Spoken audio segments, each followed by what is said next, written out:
வருடத்தில் ஒரு யாத்திரை, ஒரு நாள் யாத்திரை, 7 கோயில்களுக்கு செல்லக்கூடிய சிவ யாத்திரை. உங்களோட 7 ஜென்ம பாவங்கள் இருந்தாலும் உங்கள் குடும்பத்தில் திருமணத்தடை, சுபகாரியத்தடை, செல்வத்தடை, சொந்த வீடு அமையாமல் இருக்குது, வியாபாரம் பெருகாமல் இருக்குது, குழந்தை பாக்கியம் கிடைக்காமல் இருக்குது, உறவுகள் பலம் சேராமல் இருக்குது, பணம் தங்காமல் இருக்குது, என்ன செஞ்சாலும் வாழ்க்கையில் நிம்மதி இல்லாமல் இருக்குது அப்படிங்கிற எல்லா கேள்விகளுக்கும் தீர்வுகளை தரும் ஒரு நாள் யாத்திரை, வருடத்திற்கு ஒரு நாள் வரக்கூடிய கொங்கு 7 சிவஸ்தல யாத்திரை, கார்த்திகை சோமவார யாத்திரை. இந்த ஆண்டு இந்த யாத்திரை தெய்வீகமான டிசம்பர் 15ஆம் தேதி வருகிறது. அன்றைய தினத்தில் நான் சொல்லும் கோயில்களுக்கு நீங்கள் யாத்திரையாக ஒரே நாளில் சென்று வந்தால் நான் என்ன விஷயங்கள் எல்லாம் உங்கள் வாழ்க்கையில் கிடைக்கும்னு சொல்லணும், அது அத்தனையும் கிடைக்கும்.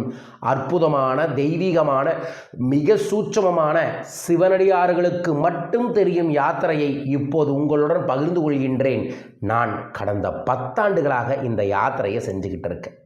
இந்த யாத்திரையை முதலாக எனக்கு அறிவுறுத்தது யாருன்னா, என்னுடைய சகோதரனாகவும் அண்ணனாகவும் இருந்த, கடந்த ஆண்டு என் கூட இந்த யாத்திரையில் இருந்தவர், இந்த ஆண்டு அவர் இந்த பூலோகத்தில் இல்லை, என் மனசில் இருக்கக்கூடிய விதை புத்தக நிலையத்தின் வள்ளலார் புத்தக விதை பப்ளிஷன் வள்ளலார் புத்தக நிலையம் மணிகிருஷ்ணன் அவர்கள் தான் எனக்கு இதை பற்றி சொன்னார். சொன்னது மட்டும் இல்லாமல் ஈரோடு ஆதீனம் பாலாஜி ஐயாவை போய் அறிமுகப்படுத்தி இந்த யாத்திரையை அவரே தொடங்கி வைப்பார்னு சொல்லி அவர்கள் இருவரும் சேர்ந்து தொடங்கி வைத்த யாத்திரை இப்போ 8வது ஆண்டு 9வது ஆண்டாக இந்த யாத்திரையை நான் நடத்திக்கிட்டு இருக்கேன். ஸோ நமக்கு ஒருத்தங்க புள்ளி வச்சாங்கன்னா அது நல்லதாக இருந்தால் அது கோலமாக மாற்றணும், அதை பல நபர்களுக்கு கொண்டு போய் சேர்த்தணும் அப்படிங்கிறதா என்னோட குறிக்கோள். அப்படி இந்த யாத்திரையை கடந்த 8-9 ஆண்டுகளாக செய்து கொண்டு வருகிறோம்.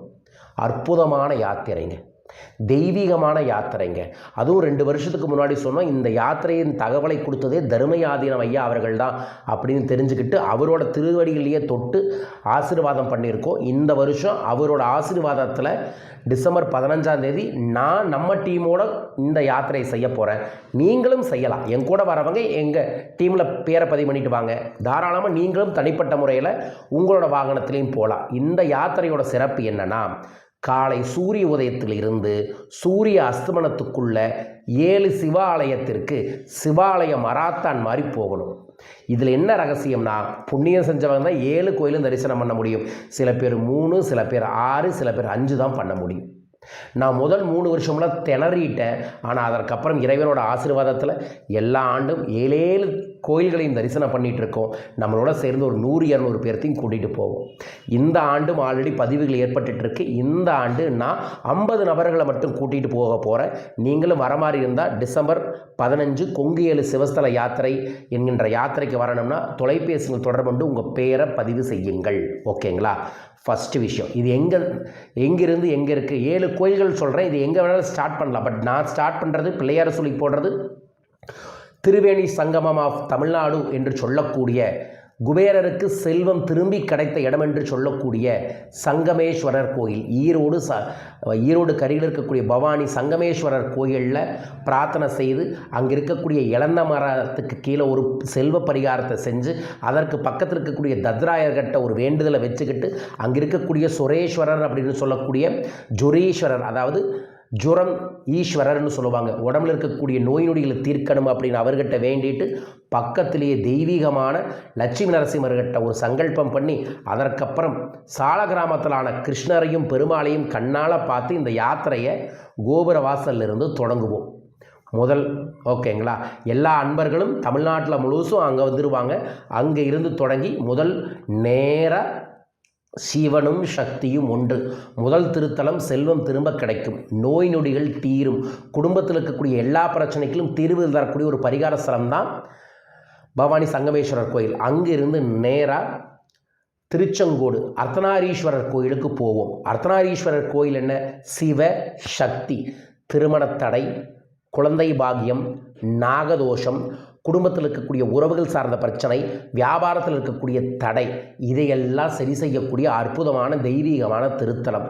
அங்கே போய் அர்த்தநாரீஸ்வரரை பார்த்துட்டு அவருக்கு கீழே இருக்கக்கூடிய தீர்த்தத்தை தெளிச்சிட்டு அங்கே இருந்து வந்து நேராக அங்கே இருந்து நாங்கள் கரூர் போவோம். கரூரில் 2 ஆலயம் இருக்குது. முதல் ஆலயம் வியாபாரத்தில் செல்வம் பெருக, சித்தர்களின் முழு அருளும் கிடைக்க, கரூர் சித்தர் சோழர்களோட மிக பெரும் சூட்சும மந்திரியாக இருந்து அவர்களை வழிநடத்திய கரூர் சித்தரோட ஜீவசமாதி இருக்கக்கூடிய தலம். அந்த கோயிலுக்கு இருக்கக்கூடிய பைரவரை கண்ணால் கண்டால வியாபாரம் பிக்கப்பாய் நல்ல வியாபாரம் பெருகக்கூடிய ஒரு ஸ்தலம். அந்த ஸ்தலத்துக்குள்ளே போயிட்டு வந்தாவே கரு முதல் திருவரை அத்தனையும் வெற்றி கிடைக்கக்கூடிய ஒரு ஸ்தலமான கரூர் கல்யாண பசுபதீஸ்வரர் திருத்தலத்திற்கு போவோம். அங்கே போயிட்டு தரிசனம் பண்ணிவிட்டு கரூர் சித்தர் ஆலயத்தில் உட்காந்து தியானம் பண்ணி பிரார்த்தனை பண்ணிவிட்டு அங்கேயே வந்து எங்களால் முடிஞ்ச சில தானங்களை பண்ணிவிட்டு அங்கே இருந்து கிளம்பி நியர்பை ஒரு 3/4 மணி நேரம் பயணம் பண்ணணும்னா கரூரோட இன்னொரு பார்டரில் திண்டுக்கல் பைபாஸில் வெஞ்சமாங்கூடல் இருக்குது. இங்கே சக்தி தெய்வம் தன் சிவனுக்காக செல்வத்தை நிறுத்தி தந்த இடம். ஸோ இந்த ஆலயத்தில் எந்த பெண்கள் வந்து அங்கே நாம் பிரார்த்தனையில் வச்சு ₹1 காசை கொண்டு வந்து வீட்டில் வைக்கிறாங்களோ அந்த வீட்டில் இருக்கக்கூடிய பெண்ணுக்கு காசு நிற்கும். ஸோ உங்கள் வீட்டில் லட்சுமி கடாட்சம் இருக்கணும்னா உங்கள் வீட்டில் இருக்கக்கூடிய பெண்கிட்ட காசு புழக்கம் இருந்துக்கிட்டே இருக்கணும். அந்த காசு புழக்கம் அதிகரிக்கக்கூடிய ஒரு தெய்வீகமான திருத்தலம் தான் அந்த திருத்தலம். அதே திருத்தலத்தில் வந்து வழிபாடுகள் செஞ்சோம்னா நோய் நொடியும் சரியாகும். அந்த திருத்தலத்தில் நாங்கள் மதியம் சேருவோம். மதியம் முடிச்சுட்டு அங்கிருந்து கிளம்பி கொடுமுடி மொத்த பிரச்சனையையும் முடிக்கணுமா, கொடுமுடி வாங்கன்னு சொல்லுவாங்க. கொடுமுடி வருவோம். அங்கே இருக்கக்கூடிய சூட்சமமான அந்த கோயிலோட விருட்சம் இருக்குது. முன்னாடியே அற்புதமான ஆறு ஓடுது. ஆறில் குளிப்போம் டைம் இருந்தால், இல்லைன்னா நேராக உள்ளே போயிட்டு அங்கே இருக்கக்கூடிய சிவபகவானை வழிபாடுகள் செஞ்சுட்டு அங்கே சனீஸ்வர பகவான் ஸ்பெஷல், திருப்பதி ஏழுமலையான் ஸ்பெஷல், அதற்கப்புறம் அங்கே இருக்கக்கூடிய ஆஞ்சநேயர் மிக மிக ஸ்பெஷல். அதை விட ரொம்ப முக்கியம் 2000 ஆண்டு புனிதமாக இருக்கக்கூடிய ஒரு விருட்சம் இருக்குது, மரம் இருக்குது தலை விருட்சமாக. அந்த மரத்தோட சிறப்பு என்னென்னா உங்கள் வயசு என்னவோ அந்த வயசுக்கு அந்த மரத்தை வளம் வந்து சாஷ்டாங்கமாக விழுந்து கும்பிட்டோம்னா நமக்கு புண்ணியம்.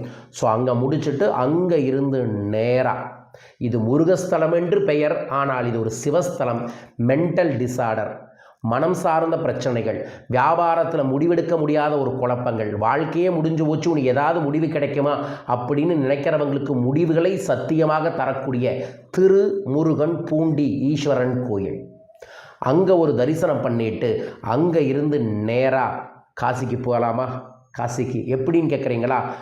பாதி காசி என்று சொல்லக்கூடிய அவினாசி கஜ மோட்சத்தை தரக்கூடிய இடம், கஜலட்சுமியின் ஆசீர்வாதம் கிடைக்கக்கூடிய இடம், செல்வம் உங்கள் வீட்டில் தங்க, வடக்கு பிள்ளையார் இருக்கக்கூடிய ஒரு கோயில், அங்கே இருக்கக்கூடிய பைரவரட்ட வேண்டுனா நிலம் புலமெல்லாம் உங்களுக்கு அமையக்கூடிய கோயில்.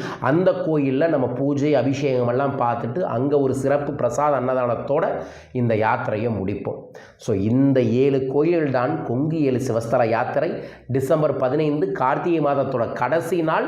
அதே கார்த்திகை சோமவார தினத்தில் நம்மளோட குபேரபீடம் சார்பாக யாத்திரையை ஏற்பாடு பண்ணியிருக்கோம். ஒரு ஸ்பெஷல் பஸ்ஸே புக் பண்ணியிருக்கோம். 50 நபரை தான் கூட்டிகிட்டு போகிறேன்.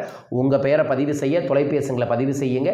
நீங்கள் தனிப்பட்ட முறையிலும் தாராளமாக இந்த ஆலயத்திற்கு போகலாம். பட் நம்ம கூட வரும்போது பிரார்த்தனை இருக்கும், சத்சங்கம் இருக்கும், அதற்கப்புறம் மந்திர கூட்டு பிரார்த்தனை இருக்கும், அதற்கப்புறம் இன்னும் பல சூட்சும ரகசியங்களை இந்த யாத்திரையில் நாங்கள் வெளிப்படுத்துவோம்.